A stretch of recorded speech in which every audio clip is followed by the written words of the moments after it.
Welcome to Real Money Dramas. My name is Alex. I'm 39, and on Friday afternoon, I was fired in under 4 minutes. No warning. No explanation. I stood in the parking lot with a box in my hands, in my suit, and $100 in my account. 2 days later, my first mortgage payment was due. Everyone thought I'd break. But the very next day, I signed $1 million contract. And it all started the moment I lost everything. That day was hot. I'd just gotten back from lunch when Janet from HR tapped my shoulder. "Can you come with me for a second?" No smile.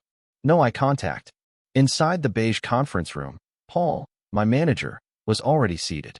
He didn't ask how I was. Didn't even look up. Just read from a paper. "Your role has been made redundant. Effective immediately. 10 years in procurement. 10 years of saving this company money, building systems, solving problems, gone. No explanation. No severance." Security walked me out. Janet handed me a box. In the parking lot, I stood there in silence. Shirt sticking to my back. Box in my arms. Staring at my car like it would speak. $100 in my account. 2 kids. Mortgage due Monday. No job. When I walked in, Melissa knew. I didn't have to say a word. I told her. She went quiet. Too quiet. Then came the questions. "What now? Do you have anything lined up?" I didn't lie. Later, her father called. He didn't ask how I was. He just said, "You've got a family. Step up and be a man." By Saturday, the silence got louder. Friends vanished. No texts. No calls. No one wants to stand near failure. That night, I couldn't sleep. I kept replaying it all. Then it hit me. 2 months ago, I pitched a procurement strategy. Algorithm, predictive ordering, local vendor rotation. Paul shut it down. But last week, I heard him pitching it upstairs. Same idea. Same name. My words, his voice. He stole it. Then made sure I was gone. By Sunday morning, I was up before 6. Sat at the table, blank legal pad in front of me. Melissa set down a cup of coffee. No words. I wrote 2 words. Old idea. The one they buried. The one I built. The one that still worked. That's when I made a decision. I wasn't going to beg for a job. I was going to make that idea real, even if it meant betting my last $100. I spent all of Sunday running numbers I didn't want to look at. Our checking account had $102 left. The mortgage payment due Monday was just over $1,500. Melissa's part-time teaching gig barely covered groceries. We had no safety net. I kept flipping the same legal pad page, tracing ideas over and over, trying to make sense of something that used to feel clear. But my head was noisy. It's hard to think when the house is quiet and you know it's not just silence, it's disappointment. By noon, I did something I told myself I'd never do. I applied for a payday loan. 3 clicks, a soft credit check, and 10 minutes later I was approved for $3,000. The interest was brutal. The risk was real. But I needed time, and time costs money. I didn't tell Melissa. Not yet. I didn't want to say the words out loud until I had something to show. That night, I reopened my old files. I pulled out the proposal they ignored. It wasn't flashy, but it worked. I'd spent months developing it off the clock. It was buried under shared folders and corporate red tape. Now it was mine. I rewrote the pitch deck in one sitting. No branding. No slogans. Just results. Hard numbers. Real logic. At 2 a.m., I found the agency site I remembered from years ago, federal contracts for small suppliers. One project stood out, emergency logistics support for regional government offices. It was a nightmare on paper. Short turnaround. Mid-year scramble. They needed someone fast, local, flexible, and everyone had already passed on it. I wasn't a company. I wasn't even legally registered. But I clicked apply. The system asked for an EIN. I didn't have one. I paused. Looked around the room like someone was going to stop me. No one did. By 3:30 a.m., my company had a name. My pitch was uploaded. The submission was final. And I had $2,925 left. By Monday morning, I sat at the table again. Same chair, same pad, same mug, but something had shifted. Not in the world. In me. Then Melissa walked in. She looked at me for a few seconds, then said, "Did you figure anything out?" I said, "Working on it." She didn't smile. She didn't sit. She just nodded and walked away. And that was worse than yelling. The mortgage payment bounced that afternoon. At 6:40 p.m., I got an email. Application received. Status, under review. No promise. No follow-up. Just that. But it was enough to stay awake again that night. And enough to make me ask myself something I hadn't dared think until then. What if this actually works? By Tuesday morning, the silence felt heavier. No reply. No update. Just that same email saying my application was under review. I checked it 27 times that day. Nothing changed. I tried to keep working. I cleaned up the budget estimates, organized the timelines, built out a fake org chart just in case they needed to see staff. There was no staff. Just me. And a laptop that overheated if I opened too many tabs. Melissa was quiet. Not angry, just done. She moved around the house like I wasn't there. The kids could feel it. Our daughter asked if I was on vacation. I told her I was working from home. She looked confused but nodded. By evening, I started getting second thoughts. That creeping voice that says, "You're wasting time. This won't work. You should be out there handing out resumes, shaking hands, begging if you have to." I pulled up LinkedIn, scrolled through job postings I didn't want, positions I was overqualified for. I clicked on a few, started filling one out. Then I stopped. I hadn't even given this a chance yet. That night, Melissa's dad called again. I didn't pick up. He left a voicemail. I didn't listen to it. At 9:13 p.m., a new email came in. It wasn't from the agency. It was from the lender. The payday loan. Reminder, your payment is scheduled in 14 days. Balance due, $3,162.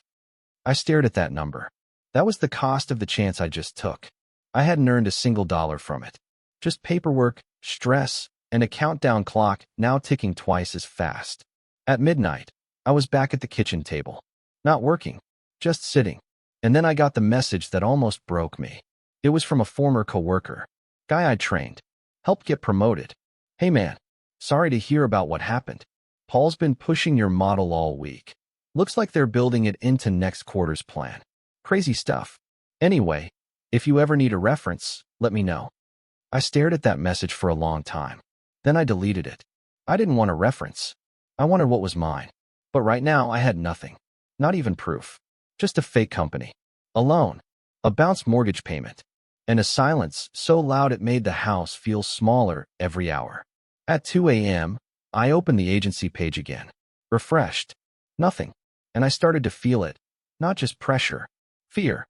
The kind that gets into your chest and won't leave. By Wednesday, everything felt slower. I refreshed my inbox every hour. Still nothing. The contract portal hadn't changed. Under review. Same 2 words, same pit in my stomach. The money was already running out. The loan had bought me time, but not much.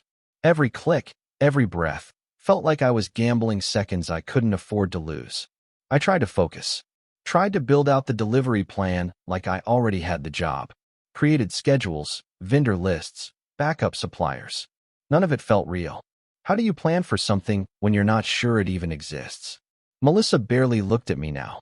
We'd stopped speaking in full sentences. Just nods. Short phrases about groceries, laundry, the kids. That night, I found her crying in the bathroom. Door half closed. She thought I couldn't hear. She didn't say a word when she came out. Just went to bed. Lights off. Her back to me. I sat in the living room and stared at the wall for hours. This wasn't just about a job anymore. It was about what kind of man I actually was. Not what I told myself in the mirror, but what I'd become in the quiet moments no one sees. Around midnight, I pulled up the job sites again. Typed out an application. Rewrote my resume. Almost hit submit. Then I stopped. Because if I did, that would be it. I'd go back. Back to clocking in, taking orders, watching someone else sell my work as their own. Playing it safe. Shrinking again. I shut the laptop. Then I opened the loan site. Checked the interest again. It had already grown. The number was sickening. If I failed, we'd fall hard. Not just financially. Personally. Emotionally. Melissa wouldn't wait forever. I walked outside. The street was dead quiet. Just the hum of an AC unit 2 houses down. I stood on the lawn in my socks, staring into nothing. And then I whispered to myself, "You're not done." Not because I believed it, but because I needed something to say that wasn't panic. Then I went inside, sat back down, and opened the portal one more time. Still under review. And I made myself a promise. One more day? If nothing changed by tomorrow night, I'd walk away. Thursday morning started like the others. I opened the laptop, refreshed the portal. Still the same status. I closed it without thinking. I was numb to it now. Melissa didn't say anything when I poured coffee. Just passed me the sugar and kept looking at her phone. The kids were quiet, too. They felt the tension. Kids always do. By noon, I was done pretending.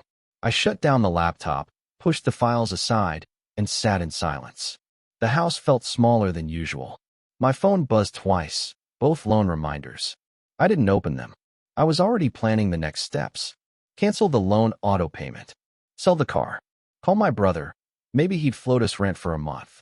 I hated the idea, but there weren't many options left. At 2:17 p.m., the email came in.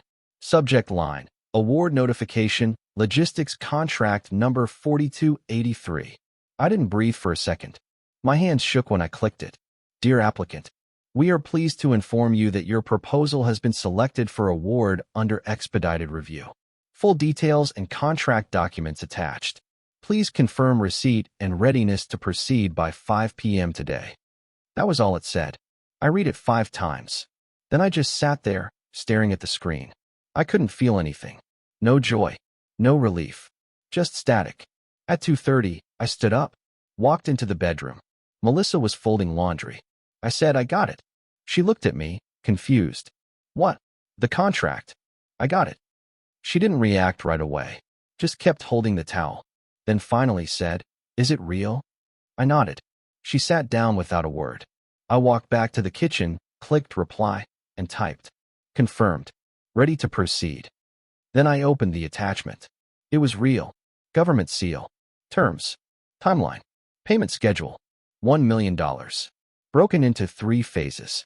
All tied to delivery and performance. They needed the first segment completed in 21 days. It was insane, but possible. Barely. I didn't celebrate. Didn't post anything. Didn't tell anyone else. Not yet. Instead, I picked up my phone and called 3 people I trusted. 2 didn't answer. 1 did. Hey, I said. You still know that warehouse crew out by Edison? He said, yeah. Why? I said, I just signed something. I need hands. Tomorrow. That night, I didn't sleep again. But for the first time all week, it wasn't from fear. It was adrenaline. The next morning, I was in motion before the sun came up. I made coffee, loaded my notes, printed everything I had. At 8 a.m., I met Jake behind a storage facility off Route 4. He used to run warehouse crews when we worked together. Solid guy. Straightforward. No drama. He brought 2 others. No questions asked. I gave them the outline, explained the scope, told them what was at stake. None of us had uniforms. No equipment. No office. But we had ours. We had no uniforms. No equipment. No office. But we had ours. Jake pulled in favors from a local shipping yard, and I rented space at a shared warehouse I'd used years ago. Most of the early crew were former co-workers and temps who trusted me. It wasn't polished, but it was moving. By noon, I was on the phone with suppliers. The contract covered logistics, but we needed pallets, labels, tracking, compliance sheets, the whole system. I used my personal credit card to pay for the first batch of supplies. The limit was low. I'd never maxed it out before. It barely cleared. I didn't tell Melissa. The truck rental company made me pay a deposit in full, over $900. I paid it. That left me under $1,000 in total cash. No safety net. On paper, I had a contract worth $1 million. In reality, I was one broken axle away from total collapse. Everything moved fast. Too fast. Every night that week, I came home after midnight. Melissa didn't wait up. She stopped asking questions. I think she was afraid of the answer. The kids barely saw me. I left notes in their lunchboxes just to remind them I was still here. By Friday, we missed our first internal deadline. The labels were delayed. One truck didn't show. A vendor sent the wrong pallets. Jake was frustrated. The guys were working off energy drinks and frustration. There were no systems, just grit and my name on a paper that technically made me a government contractor. At 2 a.m. that night, I sat on the warehouse floor. My back hurt. My eyes burned. My phone battery died 2 hours earlier. And I thought, maybe this was a mistake. Not because it was hard. I expected that. but because it felt endless. Every hour brought a new fire. Every win came with 3 more problems. I wasn't sleeping. I wasn't eating right. And Melissa had stopped texting back. This wasn't success. This was survival, again. At one point, Jake pulled me aside and said, "You're running on fumes, man." I said, "I know." He said, "Then tell me why you're still doing it." I didn't answer. Because I wasn't doing it for the contract anymore.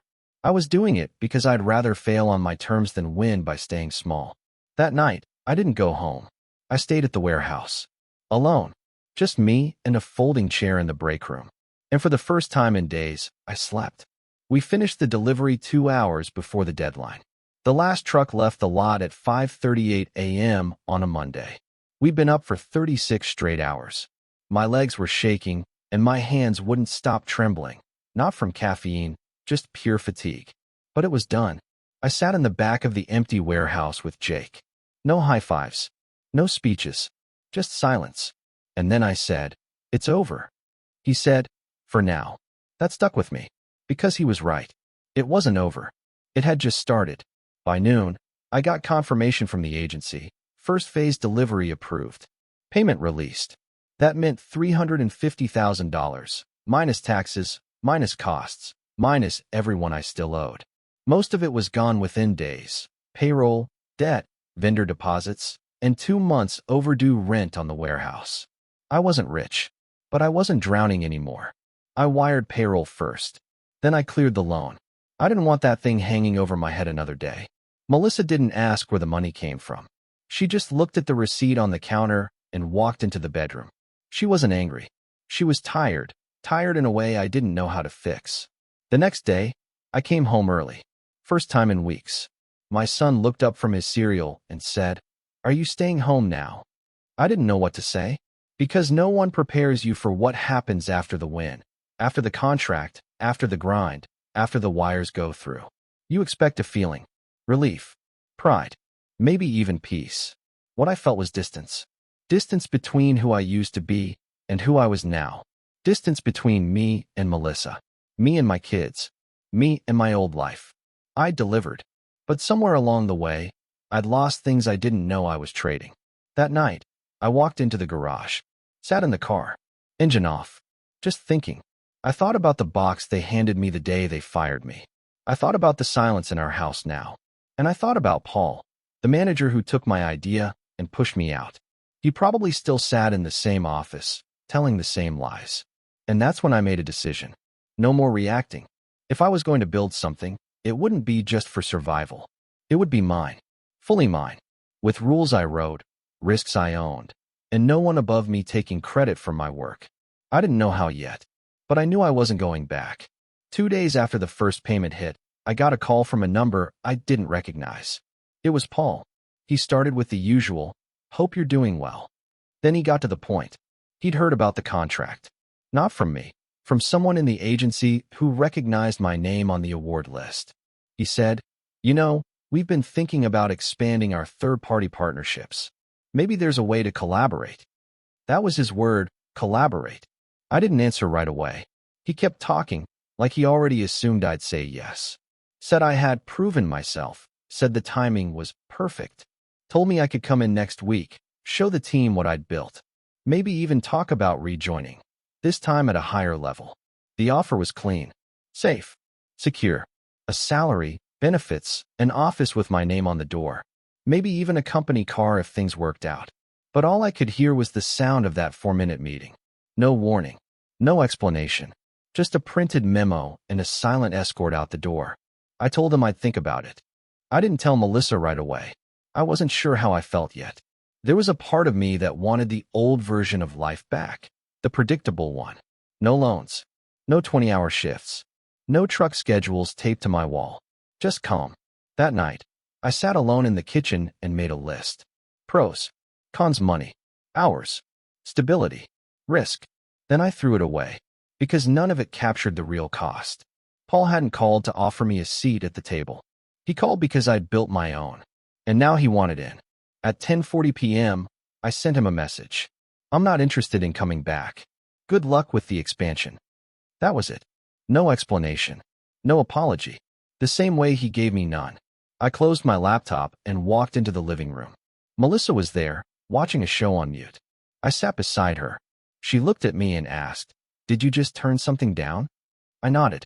She didn't smile, just said, "Okay." And that was the first real word we'd exchanged in days.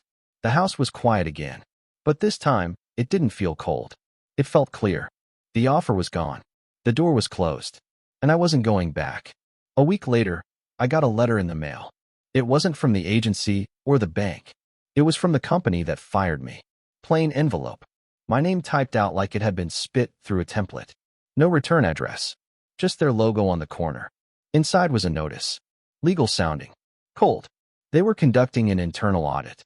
As part of our review, we've discovered materials and documents previously attributed to an internal initiative appear to overlap with work currently being executed by your registered entity. We are evaluating next steps. That was their version of a warning shot.